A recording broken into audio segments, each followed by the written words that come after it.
Welcome sa Dries TV. Kung interesado ka sa ganitong news, huwag kalimutang isubscribe ang ating YouTube channel. Maraming salamat! Welcome back again sa ating YouTube channel mga kakimpaw, and sa update natin ito ang pag-uusapan natin ay tungkol sa mga importanteng kaganapan kina Kim and syempre kay Paolo Avellino. Pero bago po ang lahat, maraming salamat sa inyong patuloy na pagsuporta at pagsubaybay sa mga daily update natin. Kaya naman bilang pasasalamat, narito po ang isang napili kong komento patungkol ito sa naging previous update. Mula ito kay Ginang Riley Denise de la Paz. Sabi niya, "Nako Dres, kailan pa sila mag-aanak? May mga edad na si Kim at Paolo. Baka hindi na nila makita ang pagdadalaga at pagbibinata ng magiging anak nila. Bakit parang ayaw mo pang magpakasal ang dalawa? Parang sinabi mong hindi pa pwede. So kailan pa?" Maraming salamat po sa inyong komento, Ginang Riley Denise de la Paz. So hindi naman po sa ayaw natin kasi ramdam po natin, Ginang Riley Denise, na talagang ayaw pa nila sa ngayong magpakasal. Kasi nga po nasa tugatog po ng tagumpay or kasikatan yung kanilang career. Lahat po tayo gustong mangyari ito pero ang desisyon po ay na kay Kim and Paolo Avellino pa rin po.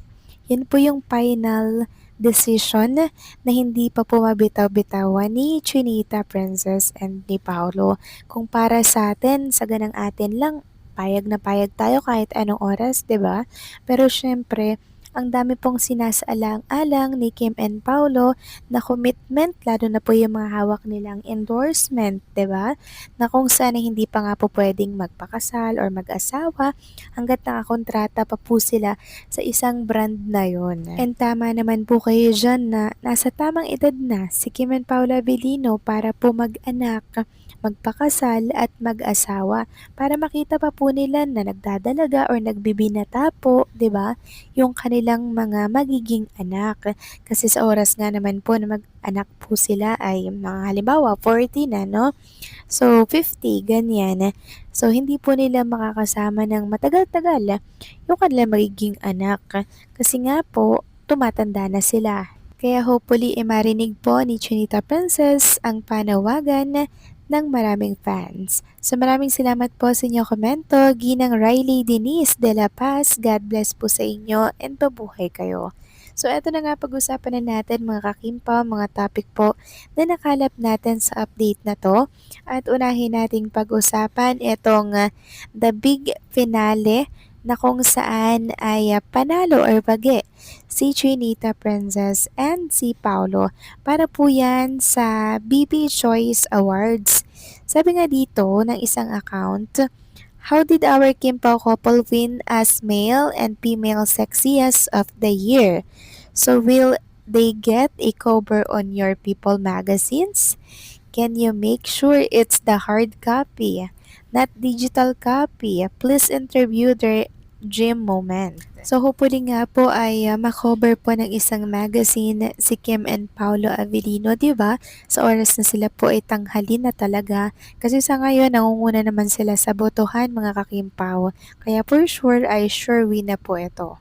Samantalang next topic naman, pag-usapan naman natin mga kakimpaw, ang picture po ni Chinita Princess na kung saan habang nasa isang restaurant dito po sa Paris, France, meron po siyang hawak na white rose and plinex niya po yan mga kakimpaw. Proud na proud talaga siya. Kaya naman, ang hinala po ng mga Kimpaw fans, kay Paolo Avellino daw galing itong white rose na to. Sabi nga dito, ganito pa naman kaganda ang date mo, may rose white pa, di ka ma-in love, tapos ang kaharap may paugi. So paano, inggit-pikit na lang kayo. So kanino ba magmumula yung white rose na yan mga kakimpaw? Kundi kay Paolo Avellino lang. At eto pa po ang nalaman natin mula po sa mga Soko team na ito pa lang si Kim and Paolo Avellino ay nag-date sa isang prestigious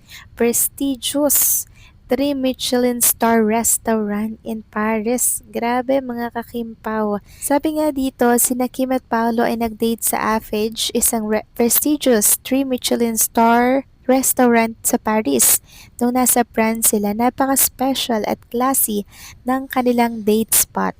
So grabe sa prestigious mga kakimpaw na 3 Michelin star restaurant dito po sa Paris, France.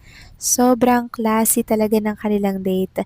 Sobrang special ng date nila mga kakimpaw. Kung bagay hindi po basta-basta mga kakimpaw yung mga date ni Kim and Paolo Avellino sa ibang bansa na para bang may nag-propose mga kakimpaw sa date na to. Kung yung papakaisipin mga kakimpaw, patuloy at patuloy pong bumubuo si Kim and Paolo Avellino ng mga moment na kung saan maaari po nilang balikan, 'di ba? Pagtagal po ng panahon, bumubuo sila ng mga moment na talaga namang maganda po yung magiging alaala nila dito. Kaya kung inyong mapapansin, si Kim and Paolo Abilino pag nasa ibang bansa, lagi po silang kumakain sa mga mamahaling restaurant na siyang deserve naman po talaga ni Kim and ni Paolo Abilino yung ganitong date, yung ganitong setup, 'di ba? Na kung saan mapipil po ni Chinita Princess yung kanyang ultimate happiness. At ang tanong nga po ng mga Kimpaw fans, sino daw po yung nagbayad dito sa bill ng pagkain or pag-date nila sa prestigious restaurant sa Paris. So, kailangan pa bang itanong yan mga kakimpaw? Pagkasama po kasi si Paula Avellino ni Chinita Princess, siya po mga kakimpaw ang nagbabayad. Kasi nga parang ang pangit tingnan kung babae pong magbabayad, 'di ba? Syempre, si Paula Avellino mga kakimpaw kasi si Paolo ayaw na ayaw niya pong naglalabas ng pera sa Chinita Princess pag-date nila. So medyo malaki-laking pera po ang inilabas nitong si Paolo mga kakimpaw sa date nila dito sa prestigious restaurant. Grabe no mga kakimpaw, kakaiba si Kim and si Paolo Abilino. Samantalang pag-usapan at linawin naman natin mga kakimpaw yung tungkol po sa pag-alis bigla-bigla ni Paolo Avellino papunta po ng South Korea. Meron kasi tayong mga nababasa po na balita about dyan na wala na daw po sa Pilipinas si Paolo, nasa ibang bansa na daw po ito. So lilinawin ko lang po na nandito pa siya sa Pilipinas at sabay po silang aalis ni Chinita Princess kasama po ang Team Cupino para po mag-shoot ng kanilang eksena dito po sa South Korea. Kaya wag po kayong maniniwala sa mababasa po ninyo sa Facebook na iniwan daw si Chinita Princess ni Paolo Avellino at kung ano na ano pa no, hindi po totoo yan. Dito pa sa Pilipinas, si Paolo Avellino mga kakimpaw at inaantay nga po nila yung mga magiging schedule nila para po sa script reading at kung ano-ano pa po about dito sa Copino. Kaya antay-antay lang tayo. Kasi sa mga susunod po na buwan, possible na umalis na nga si Kim and Paolo papunta po ng South Korea. Kaya sulitin natin habang si Kim ay nasa showtime natin napapanood. Okay? So, paano mga kakimpaw, hanggang dito na lamang po ang update natin. Maraming salamat po sa patuloy na pagsuporta.